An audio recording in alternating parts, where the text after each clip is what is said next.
ഓട്സിൻ്റെ ഒരു കേക്ക് ഉണ്ടാക്കിയതാ. എന്നാ ബാ ആദ്യം നല്ല 3 നല്ല മോറിസ് പഴം എടുക്കണം.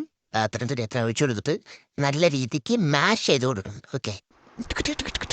എന്നിട്ട് ഈ ഒരു കൺസിസ്റ്റൻസി ആകുമ്പോൾ മാറ്റി വെക്കുക. എന്നിട്ട് ഒരു ജാറിൽ ഒരു 2 കപ്പ് ഓട്സ് ഇടുവായി. 100 ഗ്രാം എടുത്താൽ മതിയാവും. ഓക്കെ. എന്നിട്ട് നല്ല രീതിക്ക് ചോപ്പ് ചെയ്തെടുക്കും. എന്നിട്ട് അതും നേരത്തെ എടുത്ത് വെച്ച ബാറ്റർ ഒന്ന് രണ്ടായിട്ട് മിക്സ് ചെയ്യുക. എന്നിട്ട് ഒരു മുട്ട അതിനോട് ആഡ് ചെയ്ത് കൊടുക്കുക. അതിന് ശേഷം എൻ്റെ വീട്ടിൽ എന്തെങ്കിലും ഡ്രൈ ഫ്രൂട്ട്സ് എന്തെങ്കിലും ഉണ്ടെങ്കിൽ അതുകൂടെ ആഡ് ചെയ്ത് പിന്നെ ബേക്കിംഗ് പൗഡറും കൊക്കോ പൗഡറും കൂടെ ആഡ് ചെയ്താൽ മതിയാവും. എന്നിട്ട് ഒരു കിണ്ണമോ മിററിൽ എന്തായാലും ഒക്കെ അതിൽ കുറച്ച് ബട്ടർ സ്പ്രെഡ് ചെയ്തിട്ട് ഇതേപോലെ ടാപ്പ് ചെയ്ത് കൊടുത്ത് കുറച്ച് ഗാർണിഷൊക്കെ ചെയ്തിട്ട് എന്നിട്ട് കുക്കറിൽ വെക്കുക. ഓക്കെ. നമ്മൾ ഇവിടെ സ്റ്റീമാണ് ചെയ്തെടുക്കുന്നത്. വെക്കല്ല. ഒരു 20 മിനിറ്റ് കഴിഞ്ഞിട്ട് പുറത്തോട്ടെടുക്കുക. എന്നതിന് ശേഷം തട്ടി കൊടുക്കുന്നത് പുറത്തോടും എടുക്കാം. അതിനുശേഷം ഒരു പാത്രത്തിലും ബേക്കായി ഇട്ടിട്ടുണ്ട്.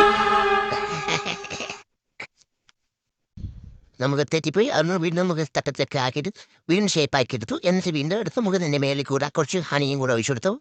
അന്ന സെറ്റ് നമ്മുടെ ഹൈ പ്രോട്ടീൻ കേക്ക്.